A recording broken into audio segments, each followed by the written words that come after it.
Sudah terlihat presentasi dari saya? Sudah ya? Sudah, Bu, terlihat. Nah, ya, terima kasih. Ini baik, kita mulai ya.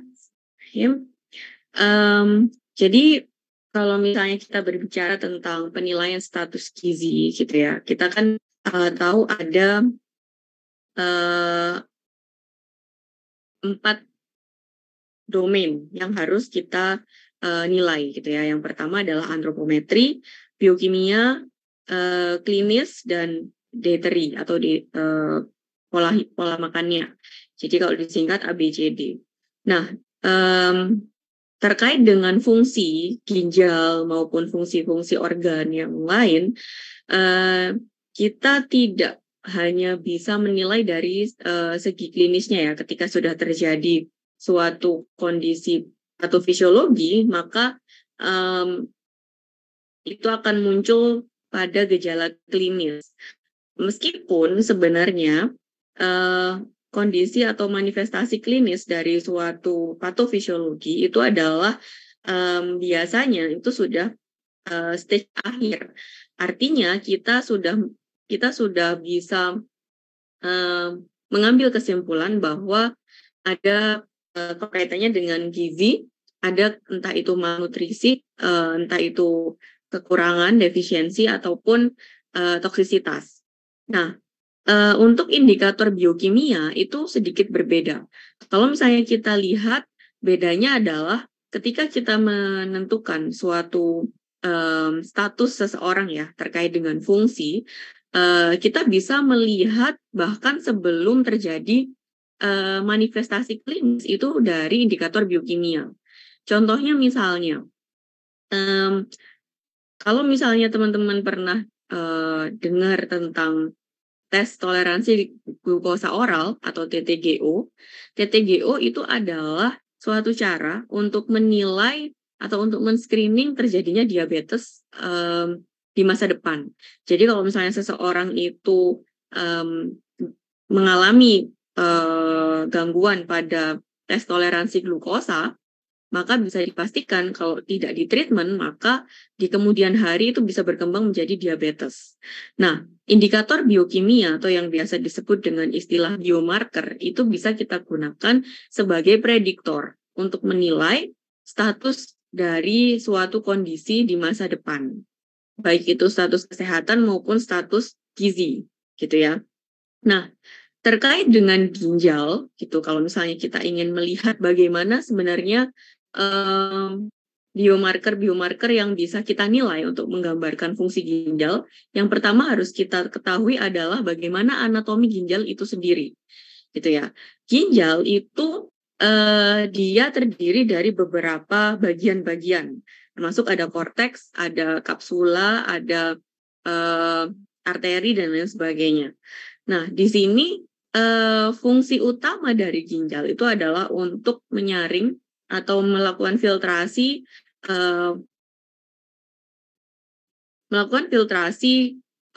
beberapa metabolit yang nantinya mungkin bisa direabsorpsi maupun akan dibuang melalui urin. Selain itu, ginjal juga fungsi yang lebih kompleks ya. Jadi tidak hanya sekedar sebagai organ untuk memfiltrasi, untuk membuang senyawa-senyawa non-protein maupun nitrogen, seperti itu ya. Tetapi dia juga punya fungsi yang lebih kompleks. Contohnya seperti dia memiliki fungsi dalam pengaturan keseimbangan air dan elektrolit. Dia juga punya fungsi sebagai regulator untuk keseimbangan asam dan basa, serta dia punya fungsi endokrin. Sebentar ya.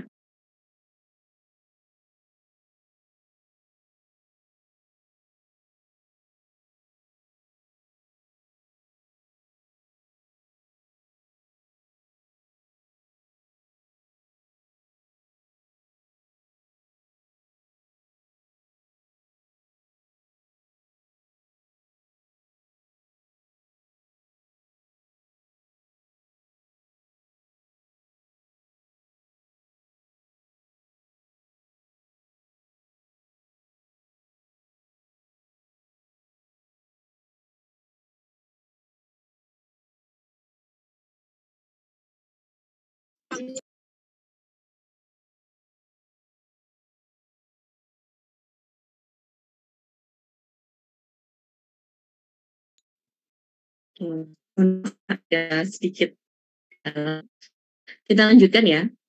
Nah, itu tadi adalah beberapa fungsi ginjal, termasuk juga fungsi endokrin. Fungsi endokrin ini kaitannya dengan pengaturan beberapa hormon yang disintesis oleh ginjal. Salah satunya ada ADH, yang itu juga berperan dalam pengaturan keseimbangan air dan elektrolit serta asam basa. Kemudian dia juga punya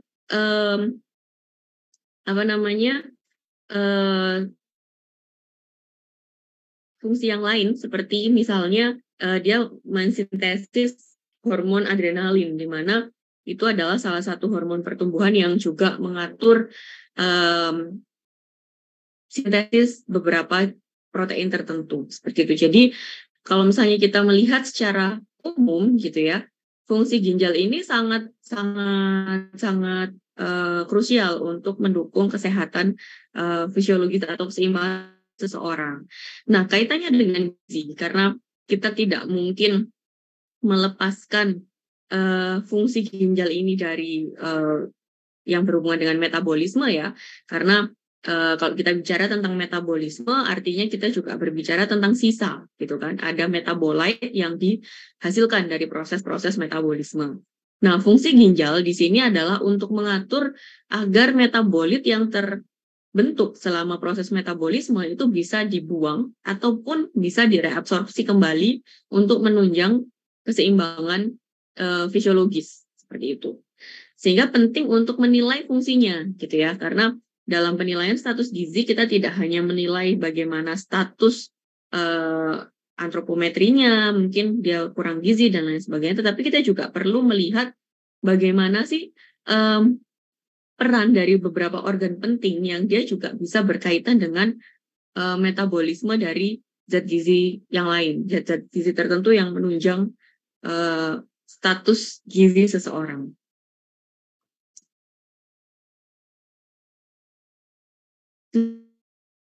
Dalam proses pemeriksaannya, sebenarnya kita punya beberapa jenis pemeriksaan untuk menentukan fungsi ginjal itu sendiri ya. Dan ini memang ranahnya medis, tetapi kita ahli gizi harus tahu apakah bagaimana interpretasi dari data-data pemeriksaan fungsi ginjal tersebut gitu ya. Karena pada pasien, contohnya pada pasien CKD atau pada pasien GGK misalnya atau CKD sama ya, atau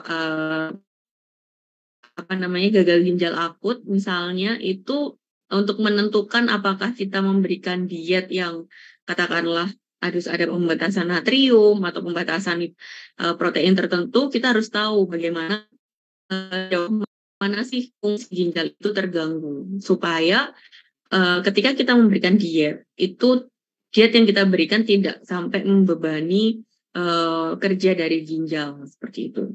Nah, ada beberapa jenis pemeriksaan yang bisa kita lakukan untuk menilai fungsi ginjal. Yang pertama adalah pemeriksaan kadar ureum atau yang biasa dikenal sebagai BUN, gitu ya, blood ureum nitrogen, seperti itu.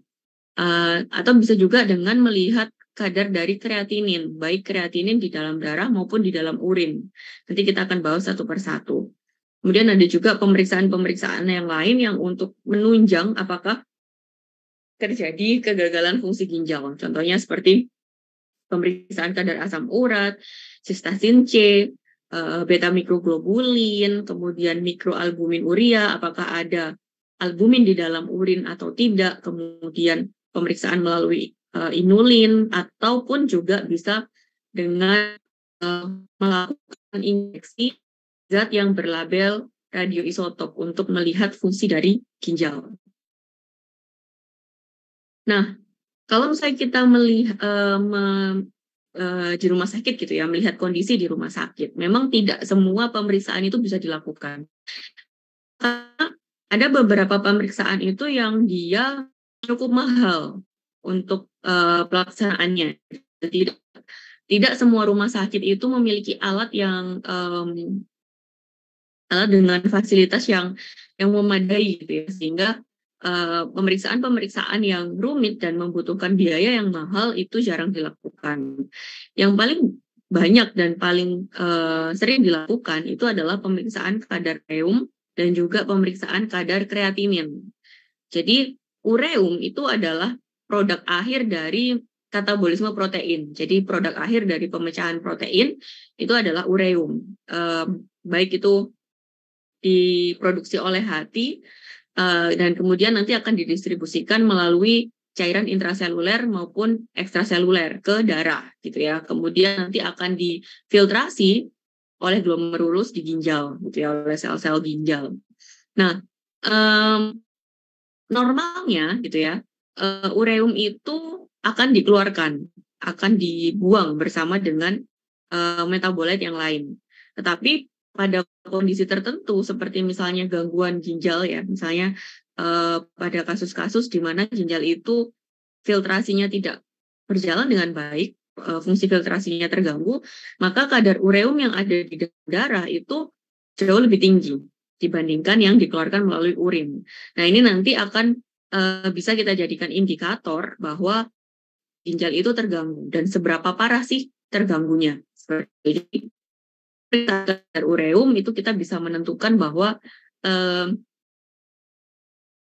ginjal itu gitu. Jadi meskipun kalau misalnya kita berbicara tentang ureum itu sendiri, ureum ini tidak hanya digunakan untuk menilai fungsi ginjal saja ya, tetapi juga bisa kita gunakan untuk melihat status hidrasi maupun keseimbangan nitrogen yang ada di dalam tubuh gitu ya. Serta untuk menilai hasil hemodialisis, khususnya pada pasien-pasien dengan gagal ginjal kronis yang stase 4, stase 3 ke atas itu biasanya kita perlu mengevaluasi kadar ureum di dalam darahnya. Karena kadar ureum yang ada di dalam darah itu menunjukkan bagaimana keberhasilan dari proses hemodialisis atau cuci darah. Jadi kalau misalnya kadarnya masih tinggi, artinya proses hemodialisis itu belum berjalan dengan baik seperti itu. Nah, ini adalah rumus untuk menentukan kadar urea di dalam. Jadi untuk metode sendiri, kalau misalnya kita mau melihat kadar ureum gitu ya, itu ada beberapa metode yang bisa kita pakai. Metode yang paling sering digunakan adalah dengan spektrofotometri atau spektrometri, atau bisa juga dengan metode enzimatik. Ini yang paling banyak digunakan. Jadi biasanya metode enzimatis itu digunakan di rumah sakit karena sifatnya yang sangat spesifik dan juga cepat. Jadi dia bisa menilai dia bisa menilai benar-benar bahwa itu adalah ureum yang dihasilkan dari pemecahan protein dengan sangat cepat seperti itu. Jadi dan ini tidak membutuhkan biaya yang mahal, metode enzimatis ini, meskipun ya membutuhkan fasilitas yang memadai ya. Artinya kalau misalnya dilakukan di level puskesmas atau rumah sakit tipe yang klinik mungkin tidak memungkinkan ya, kecuali klinik-klinik besar. Tetapi untuk rumah sakit tipe B, tipe C itu sudah cukup memadai fasilitasnya untuk melakukan pemeriksaan kadar ureum dengan metode enzimatis. Untuk nilai rujukannya sendiri itu akan berbeda tergantung spesimen yang kita ambil, spesimen atau sampel yang kita ambil, karena spesimen yang kadar ureum di darah dan di urin itu pasti akan berbeda. Kadar ureum di dalam plasma itu akan jauh lebih rendah dibandingkan kadar ureum di urin gitu ya. Jadi kalau misalnya kadar ureum di dalam plasma darah atau darah ya itu masih tergolong tinggi dalam waktu tertentu gitu ya, berarti ada gangguan dalam fungsi ginjalnya. Jadi nilai rujukannya untuk plasma atau serum itu antara 6 sampai 20 miligram dan untuk urin itu 12 sampai 20 gram per hari. Jadi dalam satu hari gitu ya, tubuh seharusnya mengeluarkan kurang lebih 12 sampai 20 gram ureum atau urea. Sementara kalau misalnya kita lihat nilai rujukannya di darah, ya baik itu di plasma maupun serum, perkiraannya adalah antara 6 sampai 20 mg per desiliter atau 2,1 sampai 7,1 milimol urea per hari. Gitu. Jadi kalau misalnya kita bandingkan antara urin dan plasma pasti akan jauh lebih tinggi pada urin. Nah, tetapi kembali lagi nilai rujukan ini kadar normalnya ya, artinya bisa di range ini.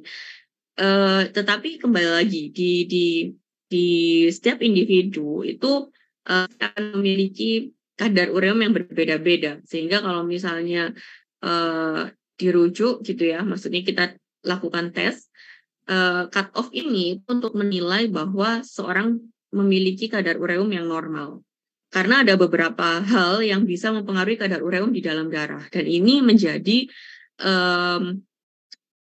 penentu gitu ya, atau untuk sebagai indikator untuk menilai apakah ada gangguan gitu. Jadi contohnya misalnya pada kondisi ketika kadar ureum itu meningkat, peningkatan konsentrasi ureum itu bisa menggambarkan beberapa kondisi gitu ya, beberapa kondisi di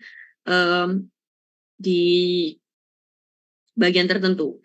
Jadi prarenal itu adalah bagian tubuh yang menuju ke ginjal. Jadi dari seluruh tubuh gitu ya, dari seluruh tubuh ke ginjal itu adalah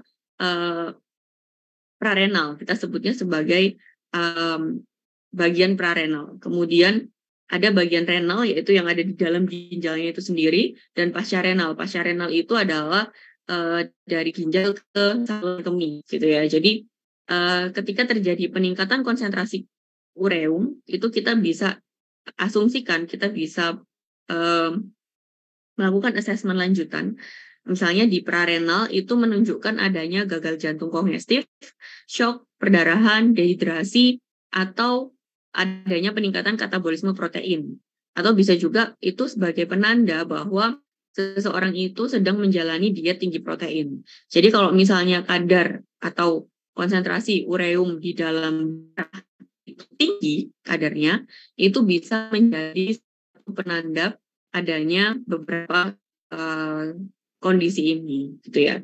Kalau di prarenal artinya di saluran-saluran sebelum menuju ke jantung, sebelum menuju itu kaitannya dengan gagal jantung, shock, perdarahan, dehidrasi, atau bisa juga yang terkait gizi adalah karena adanya diet tinggi. Kalau yang kaitannya dengan kondisi renal itu sendiri, itu menggambarkan adanya gagal ginjal akut maupun kronis. Atau bisa juga karena adanya penyakit renal tertentu, gitu ya. Entah itu karena adanya kanker, tumor, dan lain sebagainya. Atau bisa juga karena adanya nekrosis tubuler. Nah, dari sini kita bisa melakukan asesmen lanjutan ya. Jadi ketika kadar ureum itu tinggi, kita mungkin tidak bisa menyimpulkan ada gejala, ada gangguan apa sih di pasien tersebut gitu ya, sehingga kita perlu melakukan asesmen di domain-domain yang lain, misalnya dilihat dari sisi klinisnya seperti apa dan lain sebagainya. Kalau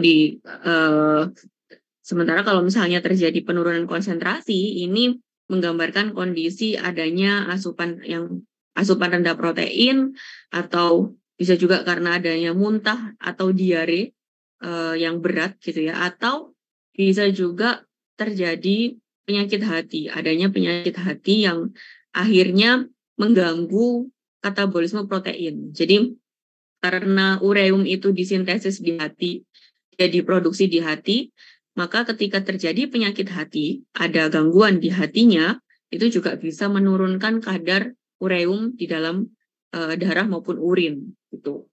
Atau bisa juga karena adanya kehamilan, karena orang yang hamil itu juga bisa karena orang yang hamil itu kan proteinnya digunakan untuk anabolisme ya, jadi fasenya adalah fase anabolik, sintesis terus menerus, sehingga ureum itu juga sedikit diproduksi seperti itu. Jadi pada kondisi kehamilan ini pasti akan terjadi penurunan konsentrasi ureum. Oke, sampai sini ada apa?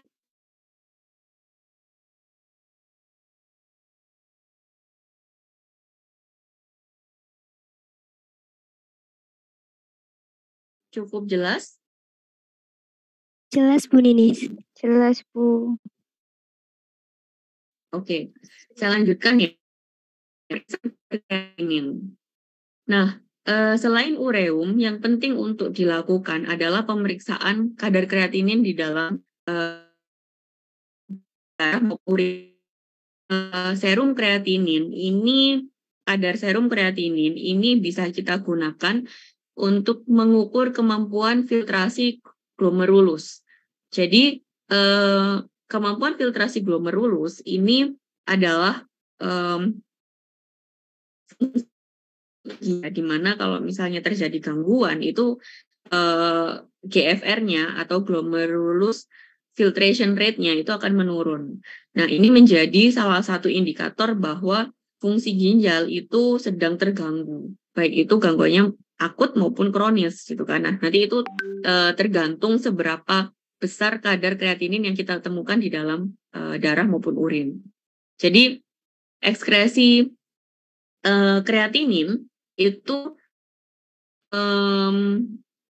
untuk memeriksa fungsi ginjal gitu ya, kita perlu mengukur satu kadar kreatinin serum di dalam darah, baik itu di serum maupun di plasma, serta kita juga perlu mengukur ekskresinya, berapa yang dikeluarkan oleh tubuh, dan itu bisa kita urin 24 jam, kemudian kita lihat berapa konsentrasinya. Jadi kalau misalnya ada peningkatan kadar kreatinin serum di kisaran antara 1,2 sampai 2,5 mg per desiliter, ini menurut penelitian juga bisa berkorelasi terhadap tingkat kematian pasien. Jadi kalau misalnya kadar kreatinin serum itu meningkat antara 1,2 sampai 2,5 mg gitu ya, peningkatannya, maka ini bisa berkorelasi positif terhadap kematian pasien. Karena kreatinin itu adalah produk yang metabolisme hasilnya itu kadarnya diproduksi secara konstan. Jadi dia pasti akan dikeluarkan dan tidak akan direabsorpsi. Jadi kalau misalnya ada kenaikan kadar di darah ya sebesar 1,2 sampai 2,5 mg, itu menunjukkan bahwa fungsi ginjal ini memang benar-benar sudah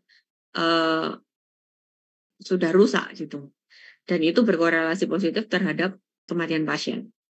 Makanya kita harus benar-benar perhatikan berapa sih kadar kreatinin di dalam serum gitu ya.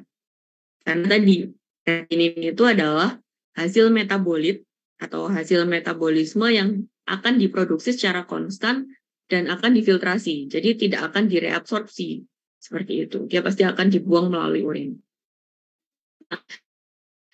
Menilai kadar fungsi gitu ya, kalau misalnya kita berbicara tentang fungsi ginjal, sebenarnya dengan melihat kadar kreatinin itu tidak cukup gitu. Jadi perlu mengukur either kita menggunakan clearance kreatininnya atau kita juga bisa menggunakan EGFR atau estimated glomerular filtration rate.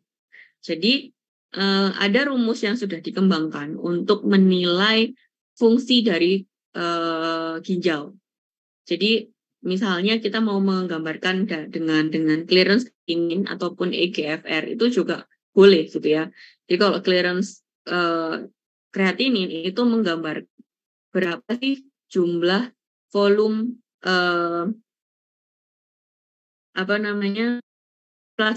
volume plasma yang dibersihkan dari zat yang akan kita ukur gitu ya. Misalnya kreatinin, maka clearance kreatinin itu menunjukkan berapa jumlah volume plasma atau volume darah gitu ya yang dibersihkan dari kreatinin tersebut dalam waktu tertentu. Misalnya kita ambil dalam 24 hari, berapa sih volume darah yang dibersihkan gitu ya. Maksudnya yang sudah difiltrasi, yang sudah yang difiltrasi oleh ginjal dari kreatinin gitu. Nah, dengan mengukur clearance kreatinin itu kita bisa memperkirakan nilai GFR gitu. Jadi kita dengan mengukur berapa sih clearance-nya itu kita bisa mengestimasi filtration rate-nya seperti itu. Dan ini adalah rumus yang dikembangkan untuk mengukur clearance kreatinin. Meskipun sebenarnya ada banyak sekali ya rumus-rumus yang dikembangkan untuk mengukur baik itu GFR maupun clearance kreatinin gitu ya. Tetapi ini adalah salah satu yang bisa kita pakai. Nah, yang kita butuhkan untuk menghitung clearance kreatinin itu adalah pertama kita harus tahu berapa sih kadar kreatinin urin. Kemudian berapa volume urin dalam 24 jam. Serta berapa kadar kreatinin serumnya. Jadi setelah kita tahu berapa clearance kreatinin urinnya, kadar kreatinin urinnya, kemudian dalam 24 jam itu berapa urin yang diproduksi gitu ya, berapa sih kadar kreatinin serum, maka kita bisa dapatkan perkiraan, estimasi berapa jumlah atau volume plasma yang dibersihkan dari zat tersebut. Gitu. Kalau misalnya terjadi penurunan, gitu ya, artinya clearance kreatinnya ini rendah, maka bisa dikatakan bahwa orang tersebut mengalami kerusakan fungsi ginjal, seperti itu. Atau kita juga bisa menggunakan rumus untuk menghitung EGFR-nya atau Estimated Glomerular Filtration Rate. Jadi laju filtrasi glomerulus dengan mempertimbangkan dengan menggunakan rumus berikut ini. Jadi rumus ini yang di samping kanan kita itu adalah rumus untuk menghitung glomerular filtration rate atau EGFR gitu ya.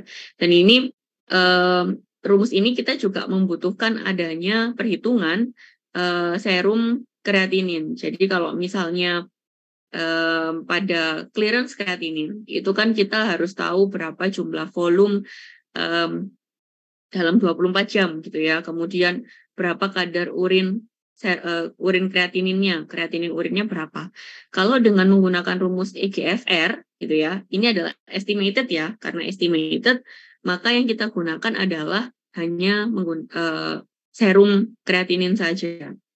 Jadi serum kreatinin dikalikan 175 ini adalah pengkalinya, dikalikan faktor usianya dikalikan, kalau misalnya perempuan maka perlu dikali dengan faktor koreksi untuk perempuan, dan kalau misalnya dari ras Afrika Amerika maka perlu dikalikan 1,2 untuk faktor koreksi. Jadi kita bisa menghitung estimated glomerular filtration rate-nya dengan rumus ini. Nah, ini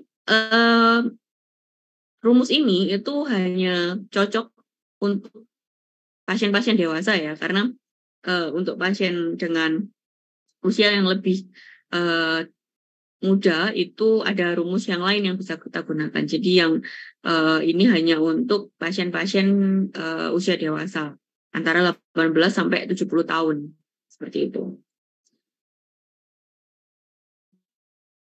Tadi terkait dengan dua indikator ginjal yang paling sering digunakan, yaitu ureum dan juga kreatinin, gitu ya. Mungkin nanti kalian akan praktik juga untuk melakukan pemeriksaannya ya.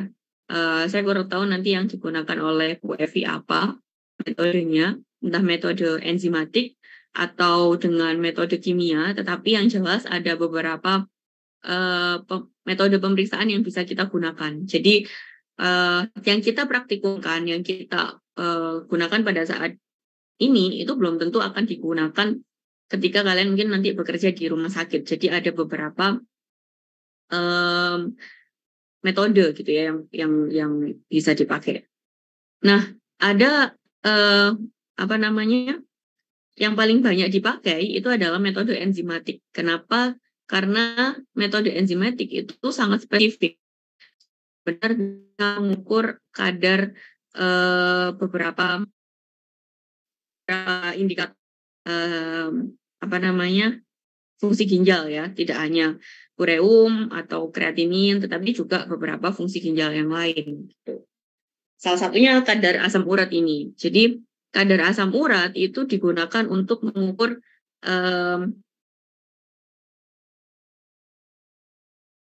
bagaimana salah satunya adalah untuk mengukur bagaimana filtrasi dari ginjal gitu ya, karena asam urat ini yang harusnya tidak ditumpuk di dalam tubuh gitu ya, dia harus dikeluarkan, sehingga ini juga bisa menjadi salah satu indikator apakah ginjal itu mengalami penurunan fungsi.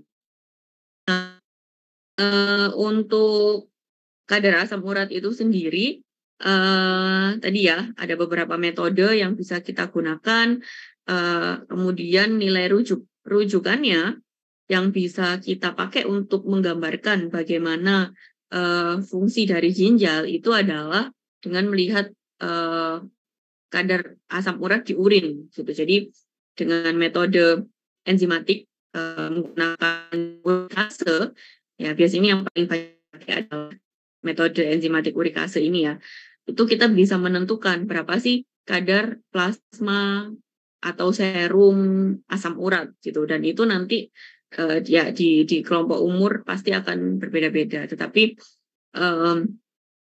pada urin untuk orang dewasa ini yang paling apa namanya untuk cut off-nya ya itu adalah kurang lebih 250 sampai 750 mg per hari. Jadi normalnya kadar asam urat yang diekskresikan dari dalam tubuh itu adalah 250 sampai 750 mg per hari. Kalau kurang dari itu artinya terjadi gangguan pada fungsi filtrasi ginjal seperti itu. Sampai sini ada pertanyaan?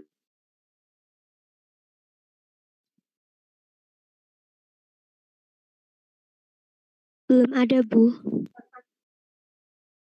Oke, saya lanjut ya. Nah, selain beberapa indikator tadi ya, meskipun sekali lagi saya tegaskan bahwa fungsi ginjal itu biasanya berkaitan erat dengan beberapa metabolit ya, tidak hanya yang saya sampaikan di sini, tetapi penelitian itu masih terus berkembang dan banyak biomarker yang berkaitan dengan fungsi ginjal itu bisa menjadi penanda gitu ya. Artinya penelitian yang mengembangkan untuk deteksi biomarker tertentu gitu untuk menggambarkan fungsi ginjal. Salah satunya adalah pemeriksaan sistatin C. Ini adalah pengembangan ya dari berbagai macam penelitian yang pada akhirnya menemukan bahwa kita bisa menentukan fungsi ginjal gitu ya, untuk melihat fungsi ginjal itu dari pemeriksaan ini gitu. Meskipun di beberapa rumah sakit yang paling banyak dipakai adalah BUN maupun kreatinin gitu ya, pemeriksaan kadar BUN maupun kreatinin. Nah, kenapa akhirnya sistatin C diusulkan ya, dianggap sebagai salah satu biomarker yang baik untuk pemeriksaan, karena ternyata dia ini difiltrasi oleh glomerulus dan juga direabsorpsi dan dikatabolisme di tubulus proksimal.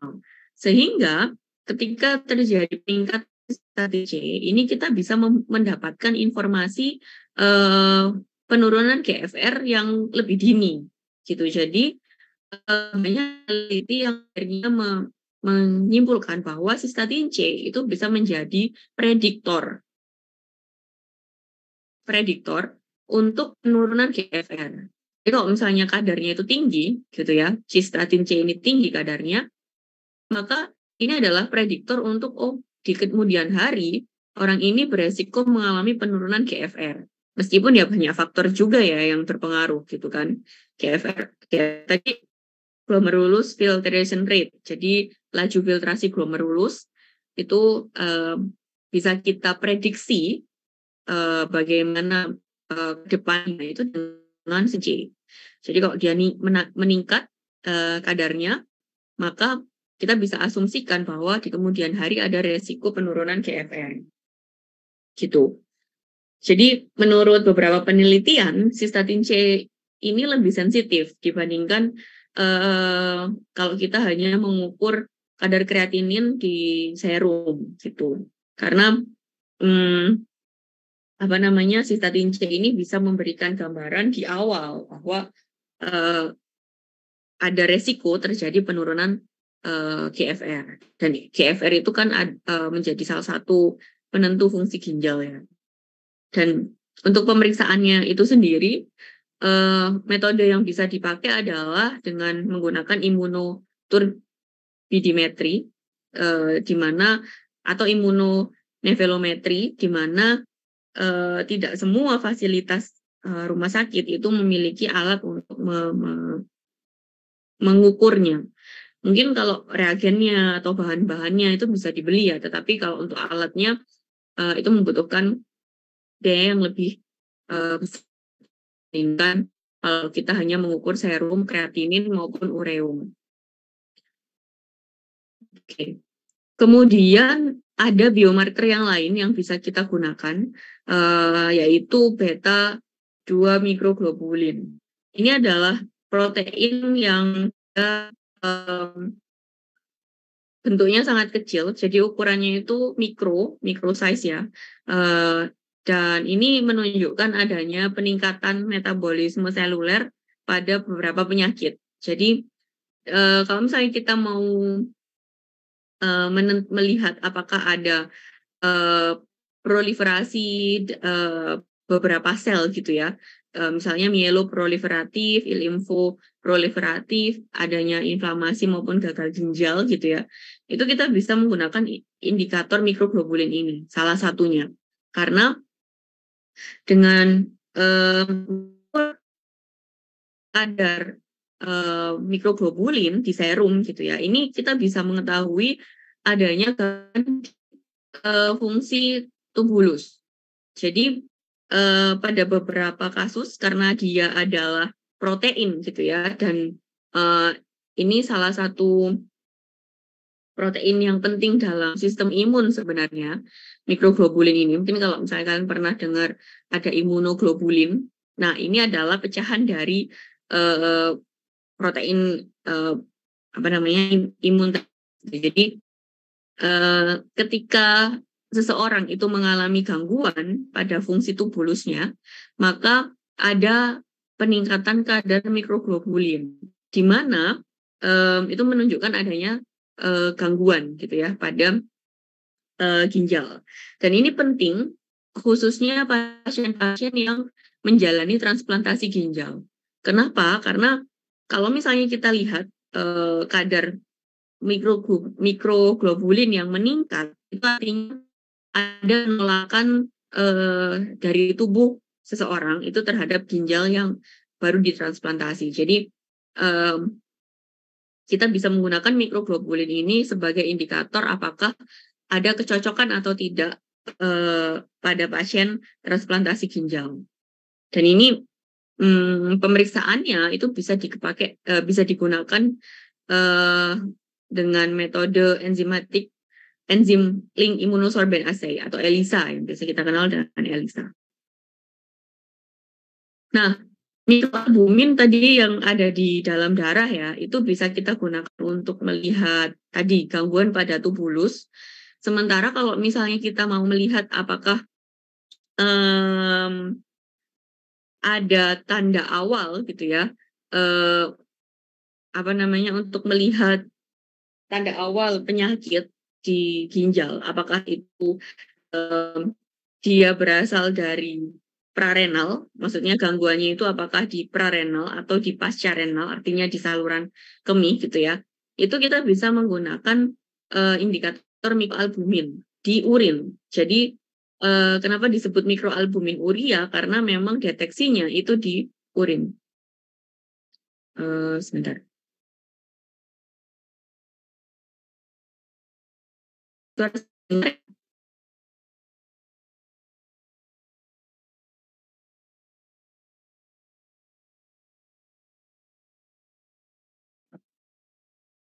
Apakah suara saya terdengar? Terdengar Bu, tapi agak putus-putus. Oke. Sebentar ya.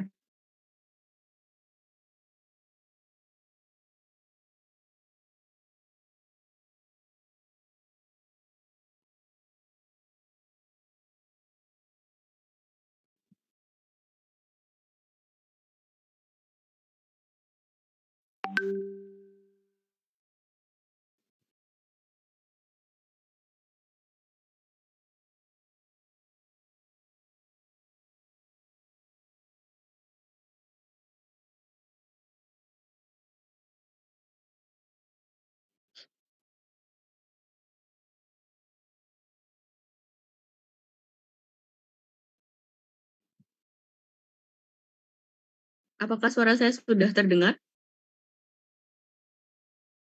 Sudah Bu. Mohon maaf, ada gangguan memang ya. Oke, kita lanjut ya. Jadi dengan pemeriksaan mikroalbumin urea, artinya kita memeriksa kadar mikroalbumin di dalam urin, gitu ya. Kita bisa menggambarkan ini penyakitnya ada di prarenal atau pascarenal, gitu. Jadi mikroalbumin urea ini ketika ditemukan apa namanya albumin, protein albumin di dalam urin sebesar 30 sampai 300 mg per 24 jam. Jadi kalau harusnya di dalam urin itu albumin itu tidak bisa ditemukan dalam jumlah kurang dari 30 mg selama 24 jam. Harusnya dia sangat minimal sekali diekskresikan keluar dari urin, jadi karena albumin adalah salah satu protein yang penting dengan ukuran yang cukup besar gitu ya, sehingga harusnya dia lolos dari filtrasi ginjal, dia tidak akan dibuang gitu ya. Nah, tetapi dalam kondisi tertentu seperti adanya penyakit ginjal, gagal ginjal, maka albumin ini bisa kita temukan di urin, gitu ya. Meskipun untuk menentukan apakah memang betul karena disebabkan penyakit tertentu, perlu ada pengukuran-pengukuran yang lebih lanjut, gitu ya. Karena dengan adanya mikroalbumin urea itu hanya memberikan tanda awal, gitu ya, tanda awal dari penyakit ginjal, di mana belum tentu penyakit ginjal itu sudah berkembang atau benar-benar terjadi kegagalan fungsi ginjal. Sehingga kita perlu melakukan pengukuran yang lain, misalnya dengan serum ureum atau kreatinin, atau bisa juga dengan pengukuran protein-protein yang lain, atau dilakukan secara panel gitu ya. Ya salah satunya dengan mengukur makroglobulin, IgG, mikroglobulin, dan lain sebagainya. Karena dengan itu kita bisa melihat ini penyakitnya apakah disebabkan karena kondisi di prarenal atau di pascarenal, seperti itu. Pemeriksaan mikroalbumin ini sebenarnya banyak dilakukan juga ya, bahkan di level puskesmas gitu. Jadi meskipun tidak spesifik untuk mendeteksi adanya albumin ataupun makroglobulin ataupun IgG dan lain sebagainya, tetapi metode ini itu bisa dipakai. Jadi di beberapa puskesmas untuk melihat apakah ada gangguan di fungsi ginjalnya, itu kita bisa mengukur, menilai kadar protein di dalam darah, protein di dalam urin dengan cara pengukuran semi kuantitatif menggunakan dipstick urinalysis. Jadi kalau misalnya kalian pernah lihat tes pack ya, atau tes dulu COVID ya, pasti kan pernah lihat melihat ya, untuk rapid test itu kan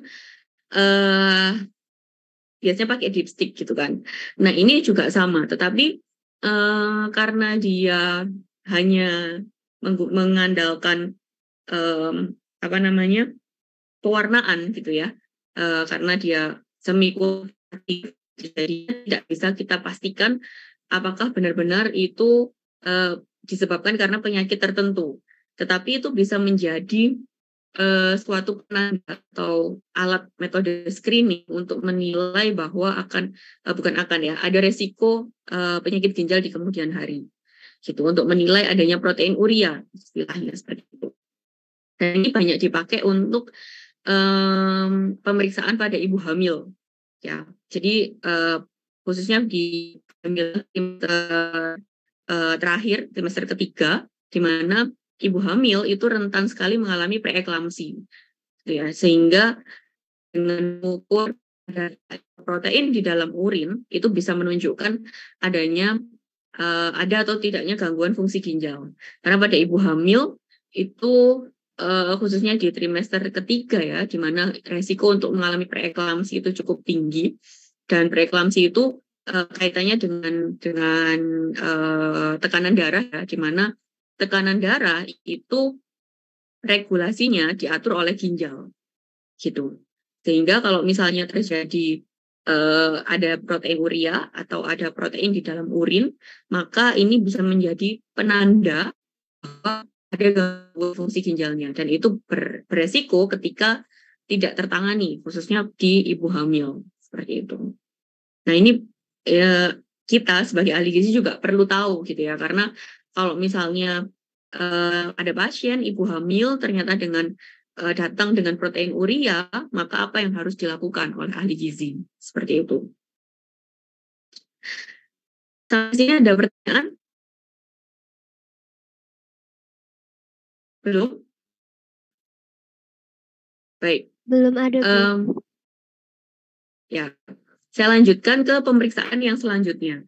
Jadi kalau yang tadi sebelum ini itu adalah pemeriksaan yang dilakukan dengan cara menilai atau mengukur metabolit yang ada di dalam tubuh, gitu ya. Jadi ya memang kayak tadi contohnya mikroglobulin, mikroalbumin, kemudian ureum dan lain sebagainya tadi yang kita bahas di awal, itu pasti akan kita temukan di dalam tubuh, gitu ya. Jadi tubuh memproduksi metabolit tersebut.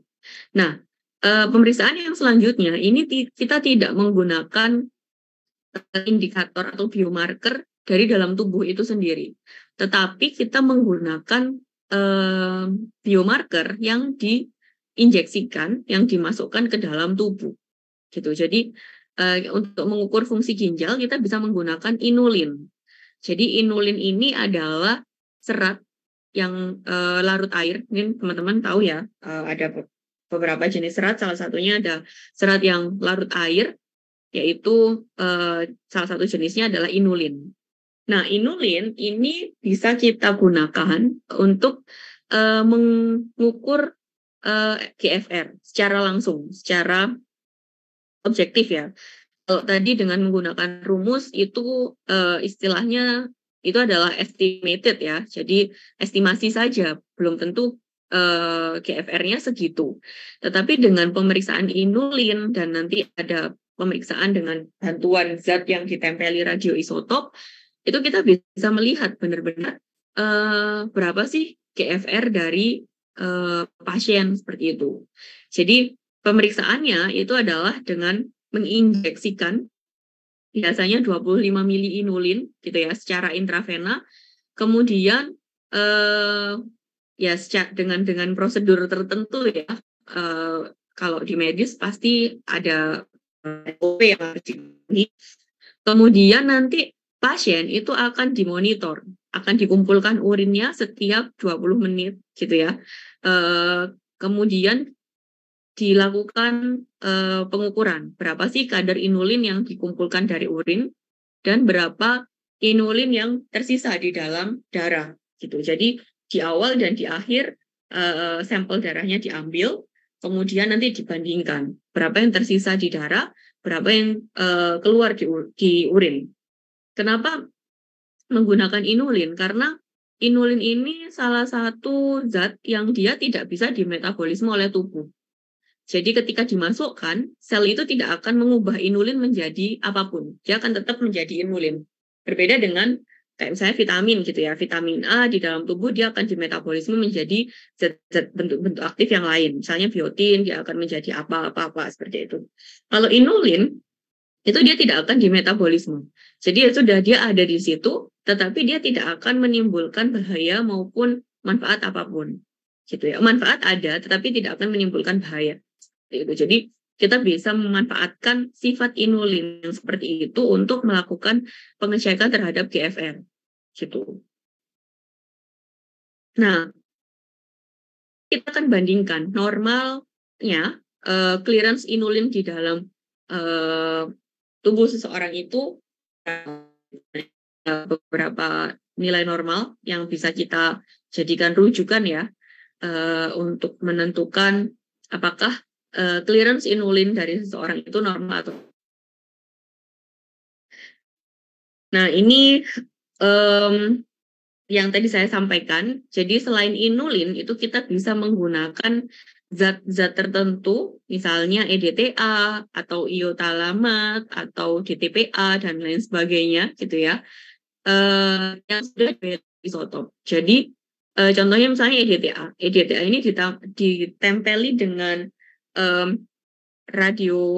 zat radioaktif, tapi dia tidak toksik ya. Jadi zat ini itu sudah diperkirakan supaya tidak menyebabkan patologi gitu ya atau patofisiologi. Kemudian nanti dia akan diinjeksikan gitu ya. Zat ini akan diinjeksikan kemudian dinilai sama seperti inulin tadi. Jadi akan dilihat berapa kadarnya di dalam darah dan berapa yang akan dikeluarkan melalui urin seperti itu. Sayangnya metode ini membutuhkan biaya yang cukup mahal dan ada resiko paparan radiasi karena menggunakan tadi radioisotop. Dan kalau di beberapa rumah sakit pasti akan memberatkan ya karena membutuhkan beberapa alat seperti kamera gamma untuk mengecek apakah ada sinar yang dipancarkan, kemudian ahli yang bisa menghandle radioisotop itu juga ya pasti butuh training dan lain sebagainya gitu ya, sehingga ini tidak bisa digunakan secara rutin gitu. Biasanya ini dipakai untuk tujuan penelitian karena dia bisa memberikan gambaran yang benar-benar objektif gitu ya terkait dengan fungsi ginjal ya seseorang, ataupun misalnya biasanya sih dipakainya hewan coba ya kalau di penelitian untuk melihat GFR dari subjek seperti itu. Baik, sampai sini apakah ada pertanyaan?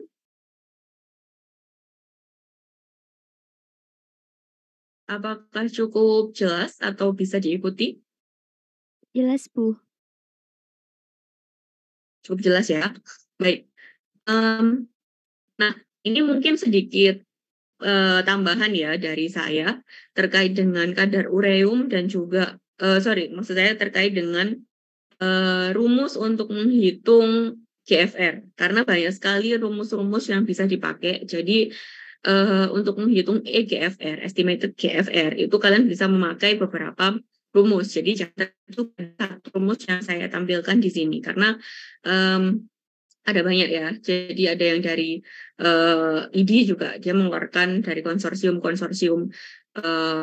Indonesia juga ada apa namanya rumus-rumus yang disepakati untuk digunakan seperti itu. Tetapi ya kembali lagi untuk anak, untuk dewasa itu juga pasti akan ada perbedaan. Jadi ini yang perlu kita perhatikan.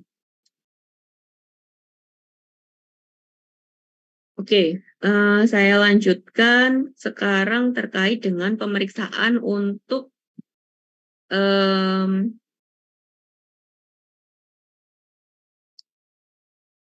keseimbangan cairan dan elektrolit.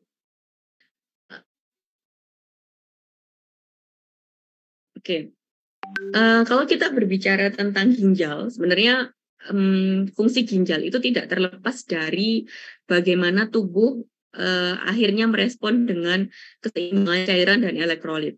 Jadi bisa dibayangkan bahwa dalam katakanlah misalnya Siva gitu ya, Siva berat badannya 50 kilogram katakan.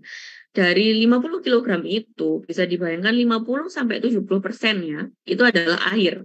Di mana fungsi ginjal itu memegang peranan penting. Artinya kalau misalnya terjadi kegagalan fungsi, dampaknya itu bisa berpengaruh terhadap yaitu tadi 50 sampai 70% dari berat badan seseorang. Kalau misalnya terjadi kegagalan fungsi, maka itu juga bisa mengganggu keseimbangan fungsi-fungsi yang lain karena bisa bisa dibayangkan ya bahwa kalau 70% dari total berat badan kita adalah air, di mana air itu punya peran yang sangat penting ya dalam proses metabolisme. Artinya kalau terjadi kerusakan fungsi ginjal, maka metabolisme yang ada di dalam tubuh itu juga akan terganggu. Dan kalau kaitannya dengan gizi, maka eh, makanan yang kita konsumsi itu sangat berkaitan erat dengan fungsi ginjal seperti itu. Nah, ya ini porsi cairan tubuh orang dewasa saya rasa sudah cukup jelas ya. Jadi saya next saja. Nah, kita bisa melihat bagaimana kaitan antara fungsi ginjal dengan kondisi dehidrasi atau ketidakseimbangan cairan. Dehidrasi itu adalah kondisi di mana tubuh itu tidak bisa mempertahankan kadar normal dari cairan, gitu ya. Mungkin sedikit bahas atau distribusi air di tubuh. Saya yakin sudah pernah belajar tentang distribusi air ya di kelas ini. Masih ingat? Mungkin saya mau tanya ke ini nggak ada yang on cam ya. Oke, kalau gitu saya random aja. Saya mau tanya ke Rizky Lutmila. Rizky masih ingat nggak distribusi cairan tubuh di dalam tubuh itu ada di mana saja? Ada Rizky Lutmila.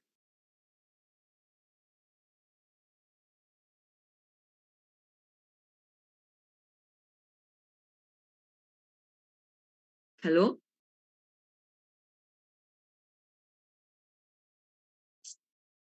nggak hadir ya Rizky ya? Mohon maaf Bu, bagaimana? Pertanyaan saya, eh, air di dalam tubuh itu terdistribusi di mana saja?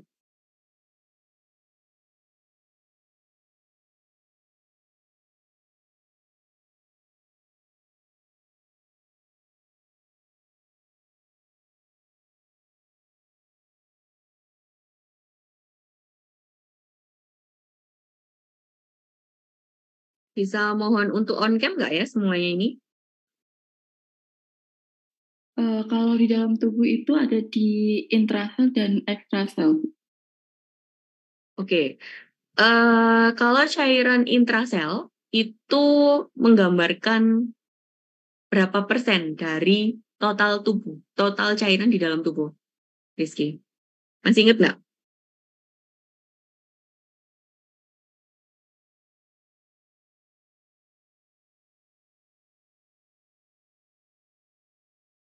Oke, gantian wes, jangan Rizky yang jawab. Mungkin Nonda, ada? Nonda Rana, bisa on cam ya semuanya?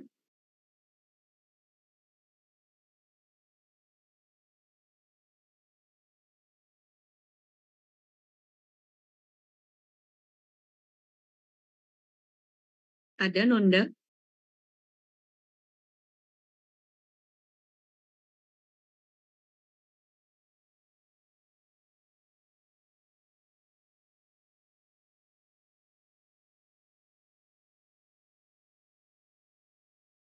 Nanda tidak hadir? Oke. Ada yang bisa jawab? Distribusi cairan di dalam tubuh, khususnya di intrasel, itu berapa persen dari total keseluruhan cairan? Izin menjawab Bu Ninis. Setahu Ya, saya untuk cairan intraseluler itu kurang lebih 75% dari cairan tubuh, lalu 25%-nya ada di ekstraseluler.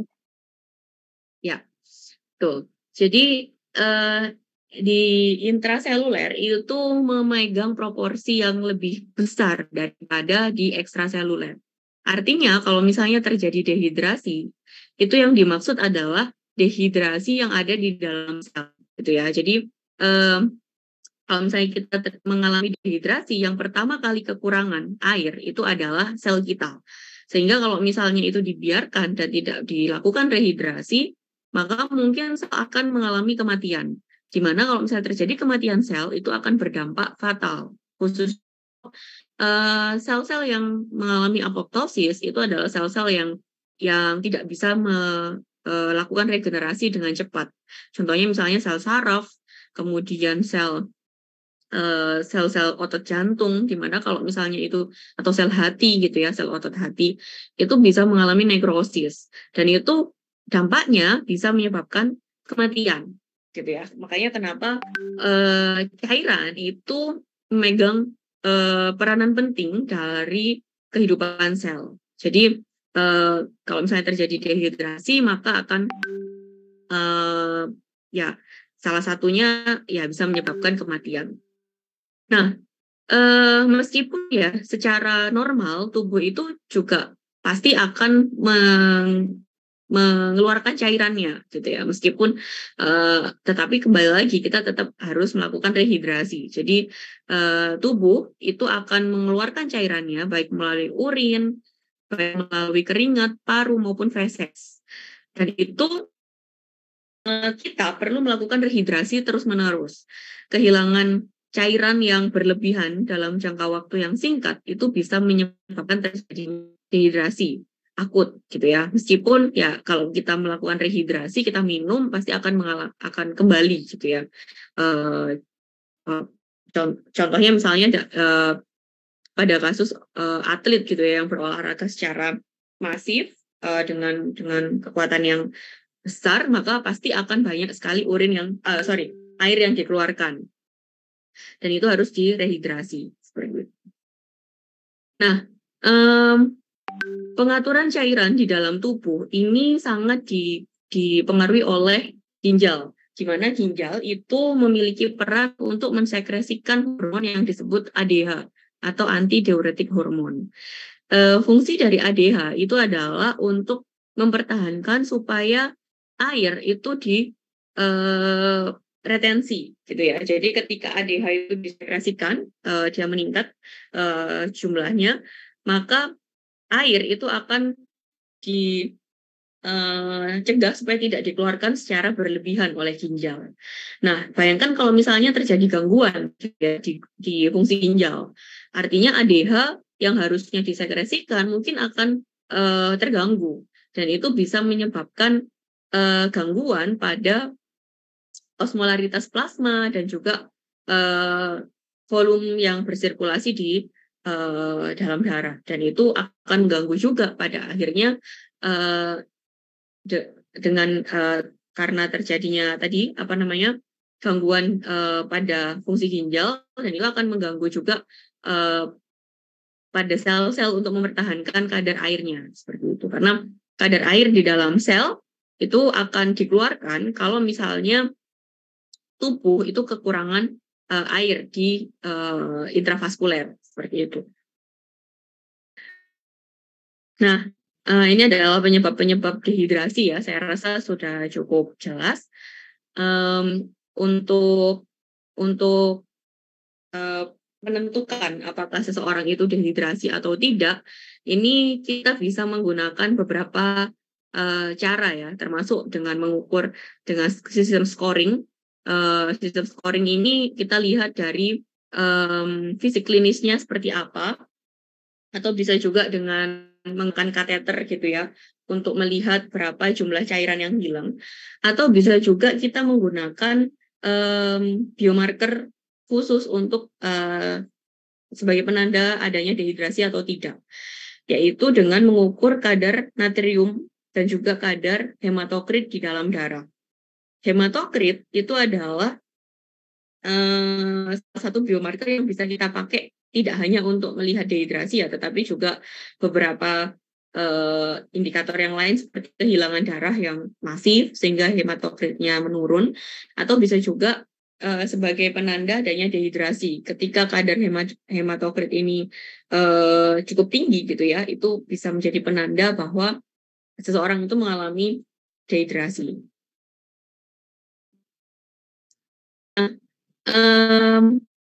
Ketidakseimbangan cairan itu selain dia bisa menyebabkan terjadinya dehidrasi, ini juga bisa menyebabkan adanya edema. Edema itu adalah ketika distribusi cairan yang harusnya ada di dalam sel itu tidak terdistribusi sesuai gitu ya, distribusinya tidak sesuai yang seharusnya. Kalau misalnya harusnya di dalam sel itu kadar airnya berkisar antara 50-75%, maka pada kondisi edema itu distribusi cairannya itu lebih banyak di cairan ruangan interstisial di luar sel, di mana pada akhirnya itu menyebabkan terjadinya pembengkakan. Biasanya terjadinya di ekstremitas ya, contohnya seperti di kaki, di tangan seperti itu. Itu yang disebabkan karena ya ada berbagai macam hal. Jadi karena adanya peningkatan tekanan darah hidrostatis kapiler. Ya, itu bisa juga disebabkan karena adanya kondisi gagal jantung, adanya sirosis hati, adanya obstruksi gitu ya, atau bisa juga karena penurunan albumin di dalam darah. Albumin seperti yang kemarin saya sudah sampaikan ya, itu dia punya peran yang sangat penting untuk mempertahankan tekanan koloid osmotik plasma. Tekanan koloid osmotik plasma atau tekanan osmotik plasma itu akan menurun ketika kadar albumin juga menurun. Dan ini menjadi salah satu indikator resiko keparahan di masa depan. Bisa jadi ini menjadi salah satu resiko terjadinya malnutrisi gitu ya. Jadi ketika albumin itu turun kadarnya, kita bisa asumsikan bahwa seseorang ini akan mengalami malnutrisi di masa depan atau akan mengalami keparahan yang lebih lanjut di kemudian hari gitu.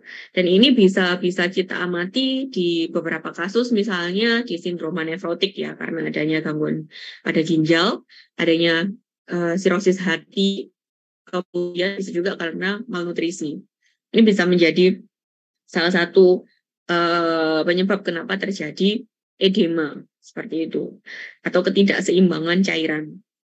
Kemudian adanya peningkatan permeabilitas kapiler, jadi pembuluh darah itu menjadi lebih permeable, bisa disebabkan karena banyak hal ya, bisa jadi karena radang atau inflamasi, bisa juga karena luka bakar atau alergi. Ini permeabilitas kapiler itu menjadi lebih tinggi, sehingga air itu bisa keluar dari pembuluh darah sehingga berada di ruangan antar sel, dan itu bisa menyebabkan edema. Seperti itu. Nah, untuk penilaiannya, untuk penilaian bagaimana ada atau tidaknya edema itu ya kita hanya bisa melihat dengan melakukan pengecekan fisik klinis ya, apakah ada atau tidak edema seperti itu. Tetapi kalau yang berkaitan dengan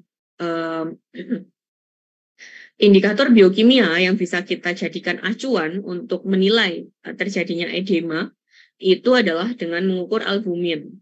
Jadi albumin itu kalau misalnya kadarnya turun atau rendah, ini bisa menjadi salah satu prediktor untuk terjadinya edema. Gitu. Jadi tidak semua sih, tidak selalu ya, tetapi ketika seseorang ini kadar albuminnya rendah, maka resiko untuk mengalami edema juga lebih tinggi.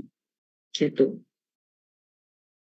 Nah, kita sebagai ahli gizi ini bisa melakukan memberikan bantuan treatment dengan memberikan diet rendah garam. Diet RG itu adalah diet rendah garam ya. Diet rendah garam ini akan membantu menurunkan, bukan membantu menurunkan, tetapi untuk membantu memobilisasi supaya air yang ada di dalam ruangan intrastisial itu untuk kembali masuk ke tempatnya gitu, entah itu ke intravaskuler ataupun ke intrasel seperti itu. Karena natrium itu dia punya sifat mengikat air, sehingga kalau misalnya kadarnya berlebih ya berarti dia bisa menarik air ke luar sel seperti itu. Oke, sampai sini apakah ada pertanyaan?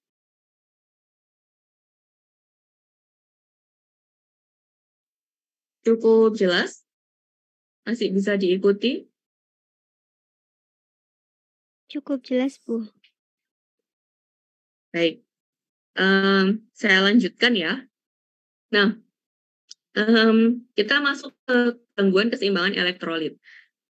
Tadi kaitannya dengan fungsi ginjal, keseimbangan cairan. Kan tadi kita bisa melihat kalau terjadi dehidrasi, kita bisa ukur dari secara biokimia ya, meskipun kembali lagi saya ingatkan bahwa pengukuran status gizi itu tidak hanya mengandalkan satu indikator saja, tetapi juga perlu mempertimbangkan indikator-indikator yang lain seperti antropometri, klinis maupun dietrinya seperti apa. Jadi perlu ada konfirmasi apakah memang benar biomarker ini meningkat karena adanya gangguan seperti itu. Jadi harus ada penilaian terhadap domain yang lain. Nah, tadi yang terkait dengan keseimbangan cairan, kita sudah tahu bahwa itu berkaitan juga dengan fungsi ginjal. Sehingga kalau fungsi ginjal terganggu, maka regulasi keseimbangan cairan juga akan terganggu. Begitu juga dengan elektrolit. Karena elektrolit itu mengandalkan air sebagai pelarutnya di dalam tubuh. Kalau misalnya air itu terganggu keseimbangannya, maka secara otomatis elektrolit itu juga bisa terganggu. Nah, ketika terjadi gangguan terhadap keseimbangan elektrolit, ini bisa mengganggu metabolisme di dalam sel. Bahkan ketika gangguan itu berlangsung lama tanpa adanya diagnosis gitu ya, ini bisa juga menyebabkan gangguan potensial listrik di jaringan, dan itu bisa menimbulkan kematian mendadak. Dan itu yang tidak kita inginkan ya. Makanya pada kasus-kasus orang yang dehidrasi dalam jangka waktu yang lama tanpa ada rehidrasi yang memadai, itu bisa menyebabkan kematian. Dan khususnya untuk ini cukup jumlahnya cukup banyak gitu ya. Di dalam tubuh gitu ya, kadar elektrolit ini akan berbeda-beda tergantung di mana kita melakukan analisisnya. Kalau misalnya kita ambil di intraseluler, artinya di dalam sel gitu ya, maka kadarnya pasti akan berbeda dengan elektrolit di ekstraseluler. Intraseluler ini artinya di dalam ya, jadi di dalam sel. Kalau ekstraseluler ini bisa jadi di intravena atau ekstravena. Ya, maksud saya bukan vena ya, tetapi lebih ke pembuluh darah, di dalam pembuluh darah atau di luar pembuluh darah. Nah, yang di luar pembuluh darah itu disebut interstisial atau ruangan interstisial. Kalau yang di dalam darah itu adalah intrastisial, atau yang kalau di sini adalah plasma darah. Nah, untuk menilai normal atau tidaknya elektrolit di dalam tubuh, yang menjadi acuan kita itu adalah kadar di dalam plasma darah. Karena untuk menilai elektrolit di intraseluler itu kita perlu melakukan biopsi, dan itu sangat menyakitkan dan jarang untuk digunakan. Untuk menilai interstisial juga akan cukup sulit gitu ya. Bagaimana ngambilnya juga akan sulit. Sehingga yang dipakai adalah kadar elektrolit di plasma darah. Ini beberapa indikator ya, cut off normalnya. Jadi kalau untuk natrium itu di plasma darah harus dipertahankan di kisaran ini. Kalau lebih dari itu berarti ada terjadi hipernatremia. Kalau kurang dari itu berarti ada hipokalemia. Kemudian, hiponatremia. Kemudian ini ada kalium, kalsium, magnesium, dan beberapa anion yang penting gitu ya. Tetapi yang biasa dicek, yang biasa digunakan untuk penanda status keseimbangan elektrolit di dalam tubuh adalah natrium dan kalium. Natrium ini juga biasanya juga diukur sih, dan magnesium juga biasanya diukur jadi satu. Meskipun yang paling banyak digunakan adalah natrium dan kalium, gitu ya. Saya rasa kita nggak perlu membahas detail tentang fungsinya ya, karena ini sudah dibahas di zat gizi mikro dan di dasar ilmu gizi. Jadi kita langsung saja ke ketika terjadi gangguan, gitu ya. Nah, ketika terjadi gangguan keseimbangan kalium ini di mana kalau kadarnya itu kurang dari 3,5 atau lebih dari 5,5, maka ini bisa dikatakan terjadi gangguan keseimbangan. Nah, gejalanya ini bisa bermacam-macam ya, jadi tergantung sekali dengan kecepatan perubahan kalium di dalam dan di luar sel. Artinya misalnya distribusi di dalam dan di luar sel itu tidak seimbang, kalau misalnya itu berlangsung dengan sangat cepat dan tidak ada penggantian, maka itu bisa menyebabkan kematian mendadak tadi seperti yang saya sampaikan di awal gitu. Jadi gejalanya bisa bermacam-macam. Nah, kembali lagi, keseimbangan kalium itu sangat diatur oleh beberapa faktor, termasuk juga fungsi ginjal. Karena aldosteron, di mana aldosteron ini menjadi salah satu hormon yang dipengaruhi oleh ginjal ya, itu meningkatkan ekskresi dari kalium gitu ya. Dan itu kalau misalnya terjadi gangguan ya, maka keseimbangan kalium juga akan terganggu. Oke, kita masuk ke hiperkalemia. Hiperkalemia itu terjadi ketika kadar kalium di dalam darah melebihi 4 miligram mili ekuivalen. Jadi kalau misalnya kadarnya itu lebih tinggi dari 4 atau ya banyak sih cut off yang dipakai, tapi lebih amannya kalau misalnya dia di atas 4, maka bisa dikatakan dia mengalami hiperkalemia. Kalau misalnya kurang dari itu bisa dikatakan hipokalemia seperti itu. Nah, ini hiperkalemia itu bisa disebabkan karena adanya intake yang meningkat atau bisa juga karena ekskresinya yang menurun. Ini banyak sih sebenarnya etiologinya, tetapi yang terkait dengan gizi itu adalah kaitannya dengan intake yang meningkat atau ekskresi yang menurun, seperti itu. Dan ekskresi yang menurun ini berkaitan erat dengan adanya gangguan ginjal, gitu. Jadi kalau misalnya kadar kalium di dalam darah itu tinggi, maka bisa menjadi salah satu penanda bahwa ada gangguan pada fungsi ginjalnya. Atau bisa juga karena adanya intake yang meningkat, seperti itu. Nah, itu tadi hiperkalemia ya. Kalau hipokalemia sebaliknya, jadi kalau misalnya ada intake yang menurun, maka pasti kadarnya juga akan menurun, gitu ya. Ya kaitannya dengan misalnya terjadi hiperaldosteron, sekresi aldosteron yang berlebihan, maka ini juga bisa menurunkan kadar kalium di dalam darah. Kenapa? Karena aldosteron itu meningkatkan ekskresi kalium. Jadi kalau misalnya kadar hormon aldosteron ini tinggi, maka kalium pasti akan disekresikan atau diekskresikan lebih banyak. Nah, ini diagnosisnya kalau misalnya kalium dari serum, diambil kadar kalium di dalam serum itu kurang dari 3,5 mili ekuivalen per liter. Atau ya cut off-nya, pokoknya kalau misalnya dia di bawah 4, di bawah ya itu bisa dikatakan kurang gitu ya. Tapi kalau lebih kurang dari 3,5 maka bisa dikatakan untuk terapinya saya rasa kita bisa membantu sebagai gizi itu kita bisa memberikan dengan terapi oral ya, dengan baik itu dengan suplementasi maupun dengan pemberian makanan-makanan yang tinggi kalium seperti pisang dan lain sebagainya. Oke, kemudian gangguan keseimbangan natrium ini bisa hipernatremia maupun hiponatremia gitu ya. Kalau kadarnya normalnya itu di pembuluh darah adalah 145 miliekuivalen gitu ya. Maka kalau kurang dari itu bisa dikatakan terjadi hiponatremia. Kalau lebih dari itu maka bisa dikatakan terjadi hipernatremia. Nah ini kalau ketika terjadi hipernatremia, cairan di dalam sel itu bisa keluar ke ekstrasel, sehingga sel ini bisa mengalami dehidrasi. Nah, kalau misalnya itu akan direspon oleh ADH atau antidiuretik hormon supaya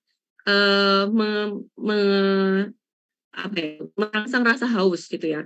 Jadi ADH ini diproduksi oleh ginjal, dia akan disekresikan untuk merespon dengan rasa haus, sehingga kita akan meningkatkan intake.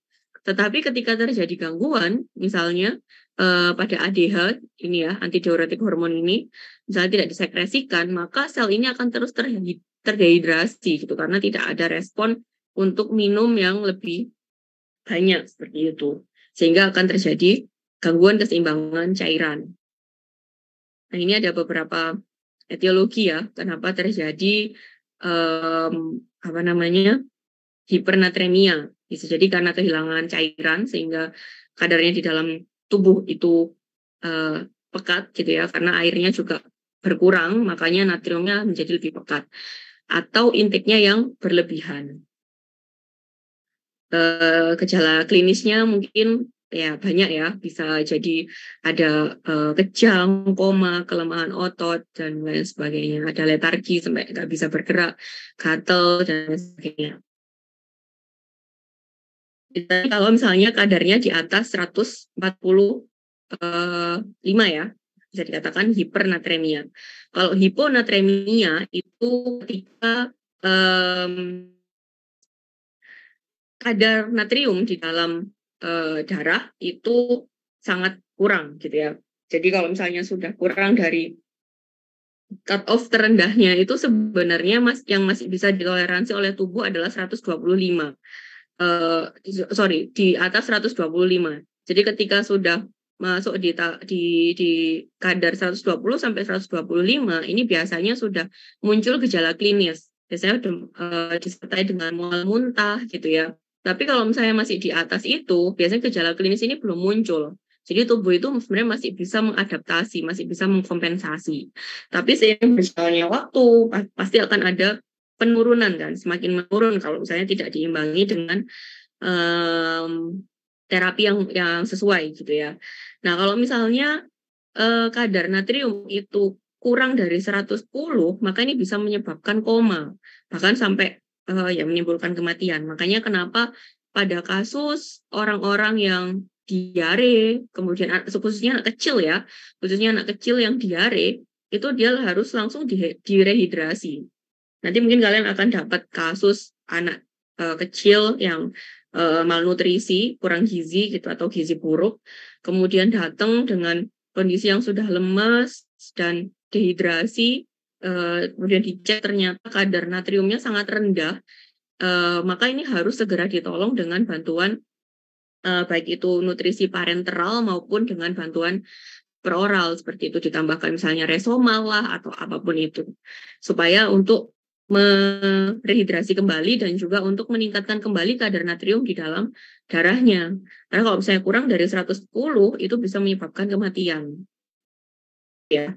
Jadi natrium di dalam tubuh itu harus dipertahankan lebih dari 120 miliekuivalen. Jadi kalau misalnya kurang dari itu maka bisa menyebabkan tadi ada beberapa gejala klinis yang teramati. Seperti itu. Apakah ada pertanyaan sampai sini?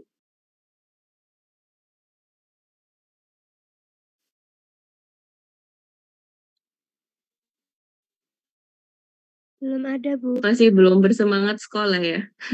Sorry. Gimana Soraya? Belum ada, Bu. Cukup jelas? Insya Allah cukup jelas. Oke, baik. Semoga semuanya diwakili oleh Soraya ya. Jelas karena saya rasa memang ini penting ya untuk diperhatikan oleh kita ahli gizi karena indikator biokimia itu kadang dilupakan gitu untuk treatment maupun intervensi terkait gizi. Padahal ya sangat berkaitan. Kalau misalnya kita lihat sumber literatur itu banyak sekali hal-hal yang terkait dengan gizi tetapi kadang diabaikan gitu ya, biomarker terkait gizi yang kadang mungkin tidak dianggap serius seperti itu. Oke, baik. Kalau memang sudah tidak ada yang mau kita diskusikan, saya bisa tutup. Oh ya, sebelumnya mohon maaf lahir batin ya. Selamat Hari Raya Idul Fitri untuk yang merayakan. Masih pada